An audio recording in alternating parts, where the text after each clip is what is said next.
This video is about how to make a book without staples. We used it for a math assignment, but you can let your imagination run wild. First, you will need 2 pieces of paper.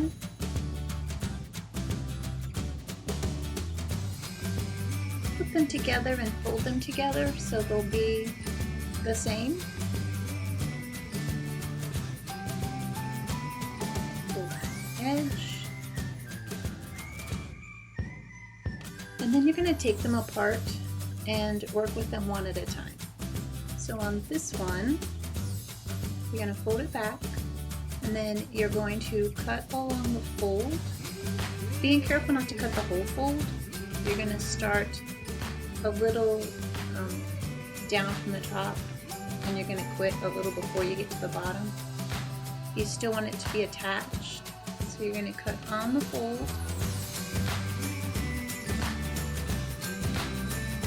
Not all the way to the bottom, a little bit up, and you're going to cut just a tiny little sliver out.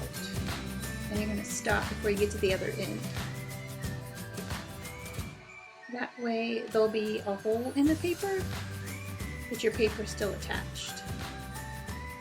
Like this.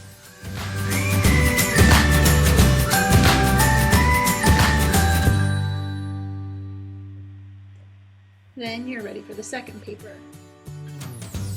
So you need to line these up because we want them to fit together later. So put your new page on the bottom, put the paper you cut the hole out of on top, and you're going to mark this hole on the underneath paper. So you're going to mark in the opening where it starts, where it stops. That way when you lift it up and out of the way, because we don't need it right now, you'll see where to cut on your new paper.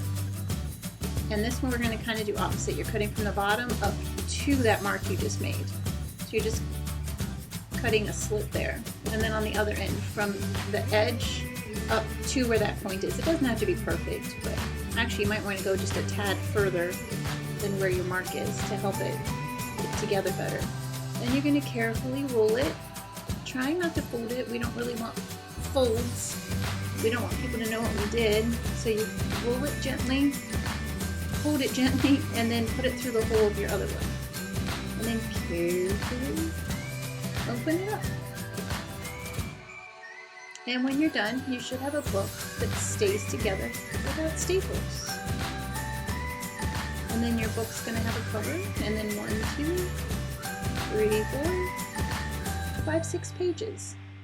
You can also add some more pages in there by using more paper too. You can figure that one out on your own. And that's all there is to it. You can use it for a math journal, a writing assignment, whatever you need a book for. We used ours to make a comic book for order of operations. Can't wait to see what you come up with. See you later.